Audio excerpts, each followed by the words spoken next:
Hi friends, இன்றைக்கி செவ்வாய்க்கிழமை காலையில் எழுந்து பூஜைலாம் பண்ணி முடித்தாச்சு. முதல்ல குலதெய்வ வழிபாடு கலசம்லாம் வச்சு விளக்கு ஏற்றியாச்சு. இன்றைக்கி சங்கடங்களை போக்கும் சங்கடகரதர் சதுர்த்தி கூட. அதனால் விநாயகர் பெருமானுக்கும் 5 வகையான அபிஷேகம் பண்ணி சந்தன குங்குமம் அலங்காரம் பண்ணி நெய் தீபம் ஏற்றியாச்சு. அண்ணனுக்கு அபிஷேகம் பண்ண கையோட தம்பிக்கும் பண்ணியாச்சு. செவ்வாய்க்கிழமை வந்தாலே நான் இந்த மாதிரி தான் பண்ணுவேன். ஃபஸ்ட்டு ஒரு மனையில் சக்கோணம் கோலம் பச்சரிசி மாவால் போட்டிருக்கேன்.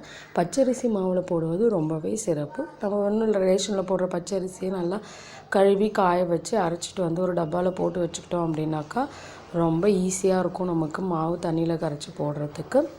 முருகப்பெருமான அழகாக மனையில் வச்சாச்சு. வச்சுட்டு 6 விளக்குகள் சுற்றிலும் சரவண பவ 6 விளக்குகள் ஏற்றியாச்சு. நான் அகல் விளக்குக்கு பதிலாக விளக்கி வச்சுருக்க பித்தளையில் அதில் ஏற்றியாச்சு.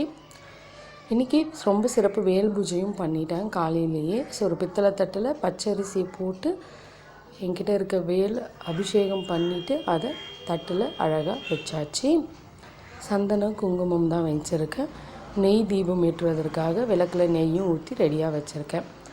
ஸோ வேல் பூஜை தொடர்ந்து பண்ணிட்டு வந்தோம் அப்படின்னாக்கா நமக்கு நல்ல பலன் கிடைக்கும். கண்டிப்பாக செவ்வாய்க்கிழமைகளில் வெற்றிலை தீபம் வேல் பூஜை இதெல்லாம் பண்ணுவது ரொம்பவே சிறப்பு.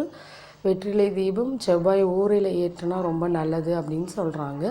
நான் எப்போவுமே ஈவினிங் 6 மணிக்கு தான் ஏற்றுவேன். ஸோ இப்போ சாமந்தி பூவால் அலங்காரம் பண்ணிக்கலாம். சாமந்தி பூவால் அலங்காரம் பண்ண பிறகு தான் ரொம்பவே அழகாக இருக்குமே. பூவெல்லாம் வச்ச பிறகு தாங்க அந்த பூஜைக்கான முழு திருப்தி நமக்கு கிடைக்கும். பூ இல்லாத நாளில் நம்மக்கிட்ட என்ன இருக்கோ வீட்டில் இருக்கிற செடியில் செம்பருத்தி பூ பூத்துச்சுனாக்கா அதையும் வச்சலாம். சில நேரத்தில் அது கூட இல்லாமல் இருக்கும். எல்லா பூவெல்லாம் வச்சு அலங்காரம் பண்ணியாச்சு. பண்ணிவிட்டு விளக்கு ஏற்றிக்கலாம். நெய் தீபம் தான் ஏற்றணும். 6 விளக்குகள் ஏற்றிட்டு கந்த சஷ்டி கவசமும் வேல்மாறலும் படித்து முடிச்சுட்டு தீப தூப ஆராதனை காமிக்கலாம்.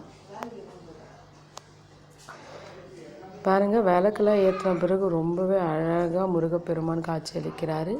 சாம்பிராணி புகை போடுங்க, அதுதான் ரொம்ப நல்லது. நல்லா வீட்டுக்குள்ளே அந்த சாம்பிராணி வாசம் ஃபுல்லாக வந்துச்சுன்னாவே போதும்.